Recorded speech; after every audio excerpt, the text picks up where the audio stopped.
family, Tito Ray and Tita Sandy, for the many blessings that He continually gives them and He will continue to give to them. In the name of the Father, and the Son, and the Holy Spirit. Amen. The grace and peace of God our Father, who exalted the marriage bond and made it the sign of Christ and His church, be with you all. And with your spirit. We have come together to celebrate the anniversary of the marriage of our dearly beloved brother and sister. As we join them in their joy, we join them also in their gratitude. God has set them among us as a sign of His love, and through the years they have remained faithful and have fulfilled their responsibilities as parents. Let us give thanks for all the favors Tito Ray and Tita Sandy have received during their married life. May God keep them in their love for each other, so that they may be more and more of one mind and one heart. Amen. Amen. Let us now listen to the words of the first letter of Paul to the Corinthians. I give thanks to my God always on your account for the grace of God bestowed on you in Christ Jesus, that in Him you were enriched in every way, with all discourse and all knowledge, as a testimony to Christ was confirmed among you, so that you are not lacking in any spiritual gift. As you wait for the revelation of our Lord Jesus Christ, He will keep you firm to the end, irreproachable on the day of our Lord Jesus Christ. God is faithful, and by Him you were called to fellowship with His Son, Jesus Christ our Lord. Amen. Amen. Our response will be, happy are those who fear the Lord. Happy are those who fear the Lord. Happy are you who fear the Lord, who walk in His ways. For you shall eat the fruit of your handiwork. Happy shall you be and favored. Response. Happy are those who fear the Lord. Your wife shall be like a fruitful vine in the recesses of your home. Your children like olive plants around your table. Response. Happy are those who fear the Lord. Behold, thus is the man blessed who fears the Lord. The Lord bless you from Zion. May you see the prosperity of Jerusalem all the days of your life. Response. Happy are those who fear the Lord. We will now go to the renewal of the marriage vows. Ayan. Yes. Bakit di nga pumasa natin? After 60 years, baka bumasa.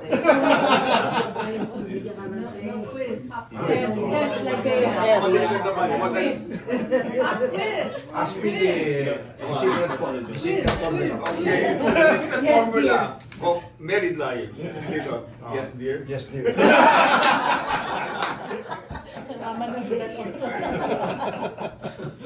Okay, so wait.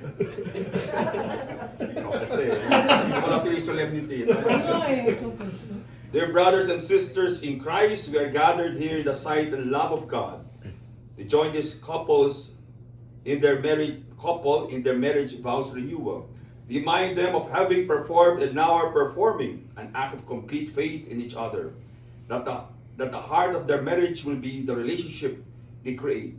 In a world where faithfulness often falls short of its initial commitment, it is a tribute to this couple who now join hands and hearts in perfect faith. So may you face each other and hold your hands.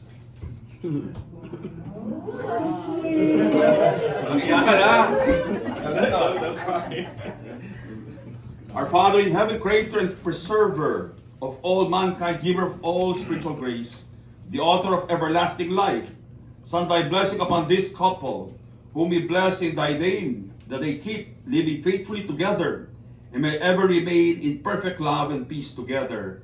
Amen. Amen. Tito Ray, it may have been many years that you have first pledged your commitment, Tita Sandy. Today you want to renew those vows and again pledge your love and life to her. Do you promise to keep living with her together in the holy estate of matrimony? I do. Do you promise, Tito Ray, do you promise to keep loving, comforting, and honoring Tita Sandy in sickness and health, in middle and old age, in good days and bad days? I do.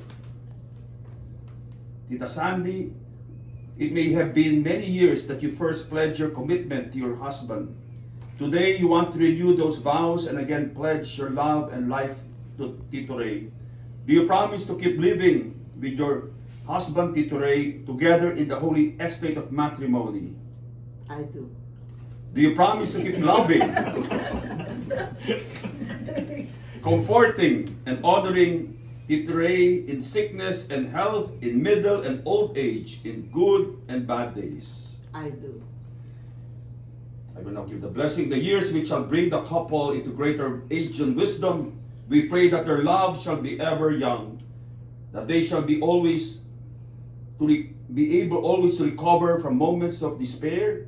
And this hope may they keep the vows renewed on this day, loving and honoring each other, and that they share the fruits of their life together.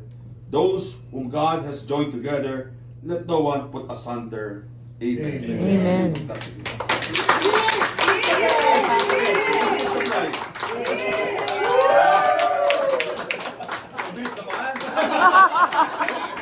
Sweet naman. Dapat may dip. Dapat mas, More juicy. Wala nga Diyos, Father eh. Father, hindi mo naman declare you have mother. 60 years, dapat di ba more intense? Dapat mas maganda pa yung dip ninyo kaysa sa universe. Baka hindi na Hindi naman ayaw ko, baka may scandalize kayo eh. No, I've seen everything, Tito. We will now do the intercessions. In the tender plan of His providence, God, our Almighty Father, has given married love, its faithfulness, and its fruitfulness, a special significance in the history of salvation. Let us therefore call upon Him, saying, Lord, hear our prayer. Lord, hear our prayers. For all holy, Father, all holy, you have made marriage the great symbol of Christ's love for His church. Bestow on this, your servants, the fullness of your own love. For this we pray. Lord, hear our prayers. Father, O holy, the faithful one, you ask for and respond to fidelity to your covenant.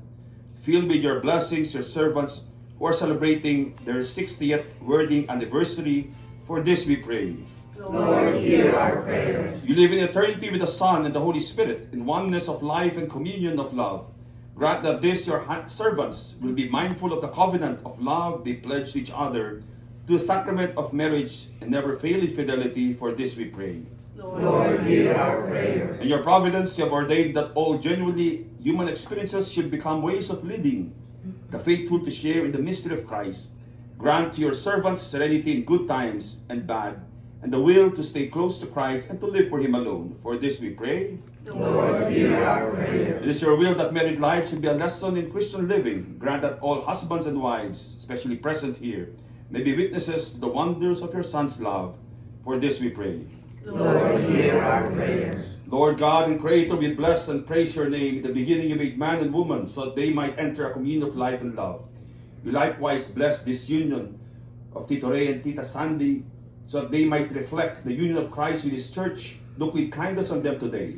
Amid the joys and struggles of their life, you have preserved the union between them. Renew their marriage covenant, increase your love in them, and strengthen their bond of peace, so that, surrounded by their children and their grandchildren, they may always rejoice in the gift of your blessing. We ask this through Christ our Lord. Amen. Let's now bow our heads for Christ, God's blessing. May God, the Almighty Father, give you joy. Amen. Amen. May the only Son of God have mercy on you and help you in good times and in bad. Amen. May the Holy Spirit always fill your hearts with love. Amen. We thank the Lord for bringing us together. And we thank the Lord for His continual blessings. And we ask you, Father, to pour out the precious blood of your Son upon all of us gathered here, our families, that we continue to experience your divine protection and guidance. Grant this couple always your divine protection and guidance. For we know that if we have been faithful to our vocations, the best is yet to come. And we have full faith and trust that as we gather together praying for this, you will grant it because of your infinite love for this couple. The Lord be with you. And with your spirit. The Almighty God bless you all, the Father and the Son and the Holy Spirit. Amen. So we ask the Lord to grant Tito Ray and Tita Sandy His peace, His joy, and the strength that since they are still continuing in their commitment, that the Lord is still purifying and expanding their hearts to grow more and more in perfect love. Be it the Father, the Son, the Holy Spirit. Amen. Congratulations again, Tito. Thank you.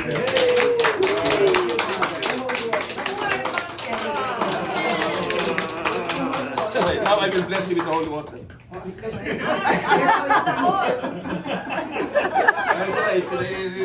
Wala, I couldn't find that. So this is like palaspas, diba? Ayan,